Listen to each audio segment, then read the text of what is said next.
Have you noticed those marks on your ankles at the end of the day? The deep lines left behind by your socks that seem to stay there far longer than they used to? Most people over 60 are told this is just part of aging. Others are told to blame salt or simply drink less water.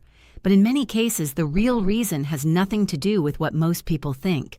And tonight, while you sleep, that trapped fluid inside your lower legs may be affecting far more than your comfort.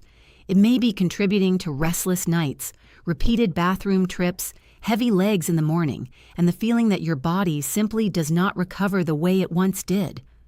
What I want to share with you today is something surprisingly simple, a quiet drainage system inside the body that many people are never taught about, even though it plays a major role in swelling after 60. And more importantly, I want to show you a few gentle habits that may help support that system naturally before bed. If this kind of practical, easy-to-understand information is helpful to you, consider subscribing. More people are finding these videos every week, and that means more older adults are finally getting explanations that actually make sense. You probably know exactly what I am describing. You sit down for dinner and your shoes feel tighter than they did that morning. You take off your socks and there are visible grooves around your ankles. Your calves feel heavy. Your feet look puffier by evening than they did when the day started. Maybe you even press your finger gently into the skin near your ankle and notice the mark lingers for several seconds before fading away. For many people, this becomes so normal that they stop paying attention to it. But your body is often trying to communicate something important. And here is where things become interesting. Most people think fluid buildup is always caused by the heart or kidneys. Sometimes that is true, and I will explain when that situation needs medical attention. But very often, especially in otherwise stable adults over 60, the issue is related to movement and circulation inside the tissues themselves. Your body actually has two major fluid systems. The first is the blood circulation system. Your heart pumps blood through arteries and veins every second of your life. Most people understand this system reasonably well, but there is another network quietly working beside it called the lymphatic system. And unlike the heart, the lymphatic system has no central pump. That surprises many people. Lymph fluid moves mainly through body movement, walking, ankle flexing, calf contractions, deep breathing. These gentle motions help push fluid upward through tiny drainage channels. When you spend long hours sitting, especially after retirement, during travel, watching television, reading, or working at a desk, fluid can slowly begin collecting in the lower legs. At younger ages, the body usually compensates quickly. The vessels remain more elastic, the tissues recover faster, and even a short walk can restore flow. But after 60, several gradual changes tend to happen at once. The tissues around the ankles become less elastic. Small vessels may become more fragile. The drainage process slows, and the calf muscles, which act almost like a secondary pump for the legs, often become less active throughout the day. So the fluid begins to linger longer than it once did. Now, before we continue, I want to make something very clear. There are situations where swelling should never be ignored. If one leg suddenly becomes much larger than the other, especially with redness, warmth, or pain, that needs prompt medical evaluation. If swelling is combined with serious breathing difficulty, chest discomfort, or severe fatigue, that also deserves medical attention. And if swelling appears rapidly together with unusual weight gain or major changes in urination, it is important to speak with a healthcare professional.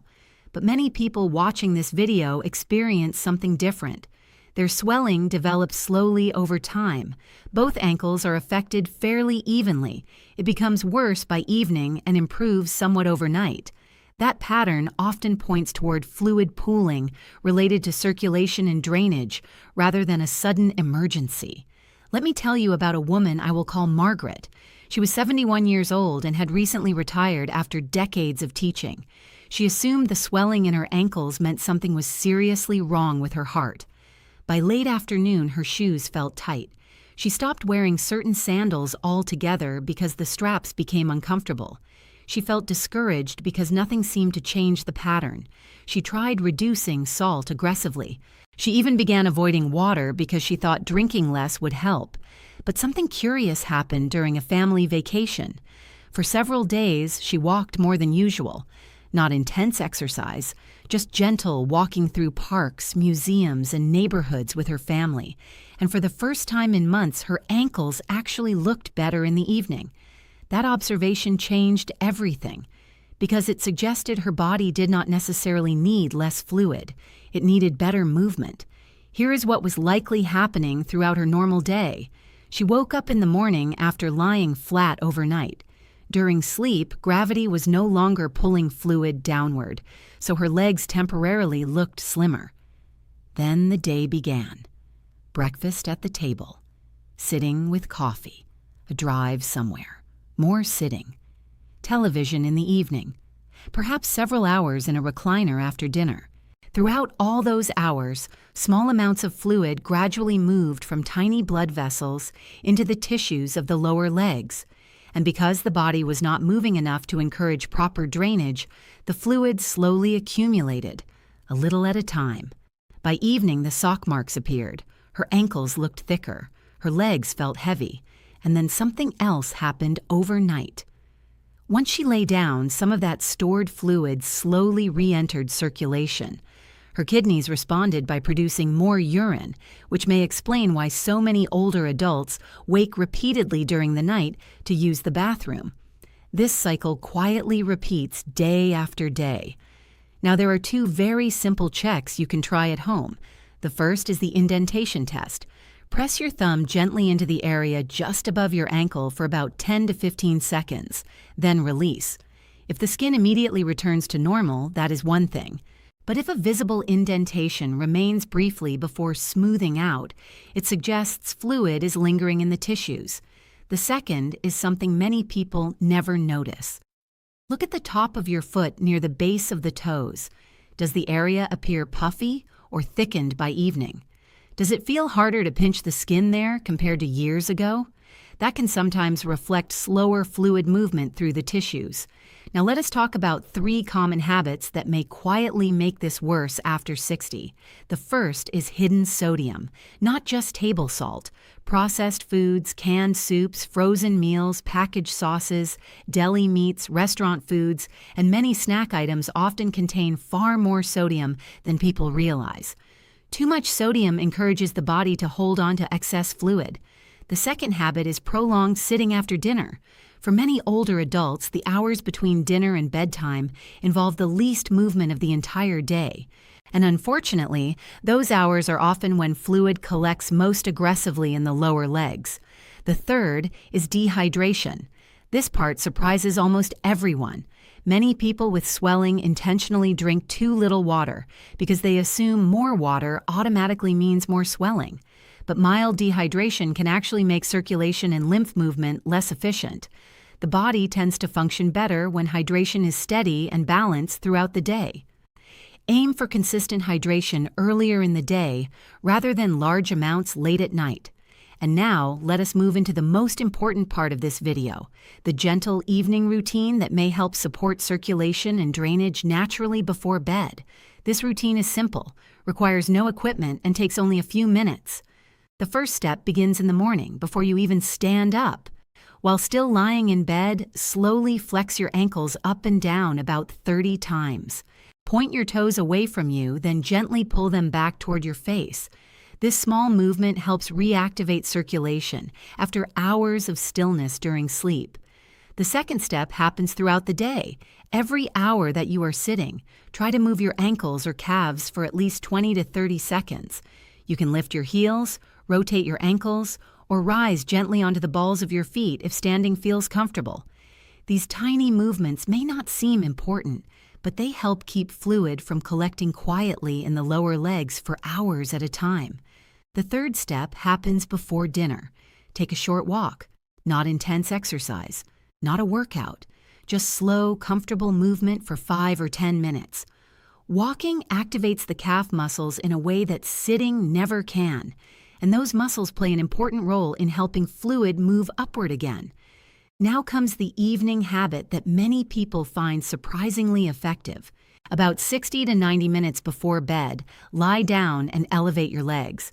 You can place them against a wall or rest them comfortably on pillows so your feet are higher than your hips. Stay there for about 10 to 15 minutes. While resting in this position, slowly rotate your ankles in circles, then gently flex your feet back and forth. And while you are there, take several slow, deep breaths through your nose, allowing your stomach to rise naturally. Deep breathing creates subtle pressure, changes inside the chest and abdomen that may help encourage fluid movement through the body. Afterward, sit up slowly. Then use the flat part of your fingers to gently stroke upward from the ankles toward the knees. Always upward, never downward. Slow and gentle. This is similar to techniques often used to encourage healthy lymph movement. Many people notice something interesting after doing this consistently for a couple of weeks. Their sock marks become less noticeable. Their legs feel lighter by evening. Their shoes fit more comfortably. And some even report fewer nighttime bathroom trips because less fluid is shifting suddenly while they sleep. Now, I also want to briefly mention nutrition because it matters more than many people realize. Protein intake becomes extremely important after 60. Protein helps the body maintain healthy fluid balance inside blood vessels. Many older adults unknowingly eat too little protein during the day. Foods like eggs, fish, yogurt, lentils, chicken, cottage cheese, and beans may help support better balance over time. Foods rich in natural plant compounds may also support vessel health. Berries, leafy greens, red cabbage, citrus fruits, and pumpkin seeds are all excellent additions to a balanced diet. And magnesium-rich foods such as almonds, spinach, and seeds may help support healthy muscle and vessel function as well. Now, I want you to remember something important. Your ankles are not working against you. Your body is adapting to changes in movement, circulation, tissue elasticity, and daily habits that naturally shift with age. And very often, small, consistent habits matter more than dramatic solutions. Most people do not need extreme routines. They need gentle movement repeated consistently. So here are 5 simple things you can start tonight. First, check your ankles and notice whether sock marks remain after removing them. Second, reduce one major source of processed sodium for the next 2 weeks. Third, take a short walk before dinner. Fourth, elevate your legs before bed for 10 to 15 minutes while practicing slow, deep breathing. And fifth, begin your mornings with ankle movements before standing up. Do this consistently for 2 weeks and pay attention to how your legs feel by evening. Notice your shoes. Notice your sleep. Notice whether your body feels lighter and less tense at the end of the day. And before you leave, I would love to know 2 things. How old are you, and where are you watching from? I read the comments carefully because they help shape future videos and help me understand what older adults are experiencing most right now. And if you know someone who struggles with swollen ankles or heavy legs by evening, consider sharing this video with them. Sometimes a simple explanation and a few gentle daily habits can make a much bigger difference than people expect.